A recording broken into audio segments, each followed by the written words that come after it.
Good morning students. Last lecture में हमने chapter 2 का रिवीजन फर्स्ट किया था। आज हम रिवीजन 2 कर रहे हैं। लास्ट में हमने relation between total utility and marginal utility तक डिस्कस कर लिया था। अब हम लॉ ऑफ गॉसेन, जो यूटिलिटी एनालिसिस के लिए गॉसेन ने हमें 2 लॉज दिए थे, law of diminishing marginal utility and law of equi marginal utility. Law of diminishing marginal utility कि कंज्यूमर फुल्ली सेटिस्फैक्शन पॉइंट के बाद भी यदि अपना कंजप्शन रेगुलर करता है तो जो हमारी मार्जिनल यूटिलिटी है वो नेगेटिव होती जाती है, जिसे हम क्या कहते हैं, law of diminishing marginal utility. सीमांत उपयोगिता ह्रास नियम, फुल्ली सेटिस्फैक्शन पॉइंट के बाद भी यदि कंज्यूमर अपना कंजप्शन आगे रखता है तो उसको मिलने वाला जो सेटिस्फैक्शन वो क्या होता है, नेगेटिव होता है। नेक्स्ट है हमारा equi marginal utility. Equi marginal utility में हमने 3 कंडीशंस बताई थी कि जो भी हमारा कंज्यूमर होता है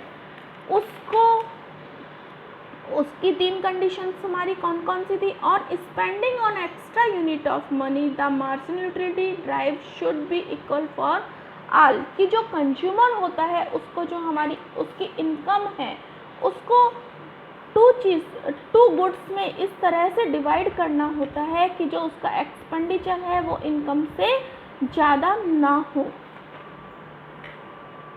एक्सपेंडिचर है उसका इनकम के इक्वल होना चाहिए, राइट। इसके बाद हमारा नेक्स्ट टॉपिक आता है ऑर्डिनल अप्रोच। तो हमने ऑर्डिनल अप्रोच में गॉसेन के 2 नियमों के बारे में डिस्कस किया, law of diminishing marginal utility and law of equi marginal utility.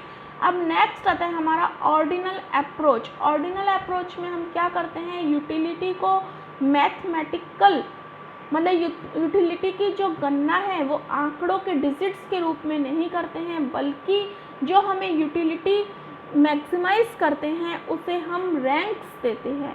यहाँ पर हम इंडिफरेंस कर्व के बारे में डिफरेंस करते हैं। Indifference curve, what is indifference curve? Indifference curve can be defined as logs of various combinations of two commodities which give the same total satisfaction to the consumer, so he remains indifference between them. Means जो भी consumer अगर एक utility का use करता है उसके बाद वह दूसरी यूटिलिटी का यूज़ करना चाहता है तो उसे फर्स्ट कमोडिटी की क्वांटिटी बढ़ाने के लिए सेकंड कमोडिटी की कुछ यूनिट्स को डिक्रीज करना पड़ता है, उसे कुछ सेक्रीफाइस करना पड़ता है। तो वो सेक्रीफाइस क्या कहलाता है, हमारा इंडिफरेंस कर्व। देखिए यहाँ पर x गुड्स की 1 2 3 4 5 यूनिट्स यूज़ में ले रहा है, तो x की 1 यूनिट यूज़ में लेता है तो y की 5 यूनिट्स, और अगर x की 2 यूनिट्स मीन्स x की 1 इकाई को इंक्रीज करना चाहता है तो उसे y की 1 इकाई को डिक्रीज करना पड़ता है, तभी उसका जो सेटिस्फैक्शन है वो सेम आता है। ठीक है। अब y इक्वल सेटिस्फैक्शन सेम क्यों आता है? Each customer his limited income that y to get the satisfaction another an object he has to sacrifice thing, for this reason the satisfaction is the same। ये हमने अब जो भी हम indifference curve बनाते हैं, अगर वन डायग्राम में हम एक से ज़्यादा इंडिफरेंस कर्व शो करते हैं तो वो हमारा क्या कहलाता है, indifference map. One indifference curve depreciates one specific level of satisfaction. A set indifference curve in a figure depreciates different level of satisfaction. When many indifference curves are shown in one figure, we call it an indifference map. कहने का मतलब क्या है कि अगर एक ही diagram में एक से ज़्यादा इंडिफरेंस कर्व को शो करते हैं तो वो हमारा इंडिफरेंस मैप कहलाता है। नेक्स्ट इम्पॉर्टेंट पॉइंट है हमारा मार्जिनल रेट ऑफ सेटिस्फेक्शन, सीमांत प्रतिस्थापन दर। सीमांत प्रतिस्थापन दर हमारी क्या होती है? The second item which we discarded to obtain an additional unit of one object, how many units of y are discarded instead of unit x, the ratio between that we called marginal rate of substitution। means x और y to goods हैं, x की एक इकाई को increase करने के लिए y की जितनी इकाई इसका सेक्रीफाइस करना पड़ता है उनका जो रेशो होता है that is called marginal rate of substitution. Marginal rate of substitution निकालने का हमारा फॉर्मूला क्या है? Delta y upon delta x। y की कितनी यूनिट्स का चेंज करना पड़ता है, y को कितनी यूनिट्स का सेक्रीफाइस करना पड़ता है और x को कितनी यूनिट्स का। नेक्स्ट आता है हमारा features of indifference curve. Indifference curve की क्या क्या विशेषताएं होती हैं? Indifference curve has a negative slope. जो इंडिफरेंस कर्व होता है उसका स्लोप नेगेटिव होता है। वाई? इंडिफरेंस कर्व का नेगेटिव स्लोप क्यों होता है? MRS के कारण। इंडिफरेंस कभी भी हॉरिजॉन्टल नहीं होता है, इंडिफरेंस कभी भी वर्टिकल लाइन में भी नहीं होता है और इंडिफरेंस कर्व कभी भी पॉजिटिव स्लोप के रूप में भी नहीं होता है। Next, indifference curve is convex to the origin. Indifference curve है हमारा जो मूल बिंदु के प्रति कॉन्वेक्स होता है। Indifference curve can not be insect each other. Indifference curve कभी भी एक दूसरे को नहीं काटते हैं।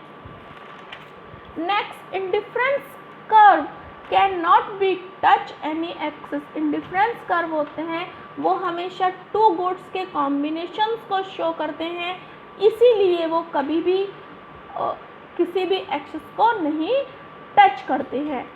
वैल्यूएबल थिंग्स के लिए जो इंडिफरेंस कर्व होता है वो हमारा एक सर्कुलर के रूप में होता है। नेक्स्ट टॉपिक है हमारा budget line. Income and expenditures की डिटेल आर कॉल्ड बजट और इनको एक डायग्राम के रूप में शो करना क्या कहलाता है? हमारा budget line. In general terms the line on which the cost of various combinations is equal to the customer's income. Means जो भी कस्टमर एक्सपेंडिचर करता है वो उसकी इनकम के इक्वल होते हैं, that is called budget line. अब इंडिफरेंस कर्व जो बजट लाइन है उसका स्लोप भी हमेशा ऊपर से नीचे की ओर ही होता है। इन indifference curve consumer's equilibrium. Indifference curve और उपभोक्ता का संतुलन ये भी हमारा 3 कंडीशंस पर डिपेंड करता है। A consumer's equilibrium is at the point where indifference curve is tangents to the budget line. This is the point of maximum satisfaction. The second conditions of consumer equilibrium is that slope of indifference curve MRS, जो हमारा indifference curve का slope होता है वो MRS के कारण होता है। The third conditions of the consumer's equilibrium is that at point of equilibrium marginal rate of substitution, thus the indifference curve should be convex to the origin। देखिए जो हमारा मिड वाला इंडिफरेंस कर्व है IC2 है वो budget line को touch कर रहा है। In the above figure AB in the budget line and IC1, IC2 and IC3 are their indifference curve in the indifference map।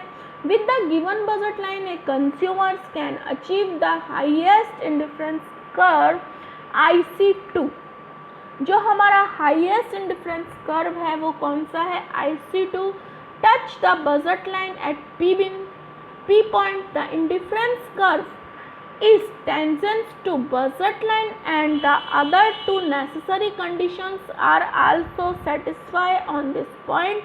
Thus, P is the point of consumer's equilibrium at This point consumers buy on quantity of X goods and on quantity of Y goods. Okay, thank you.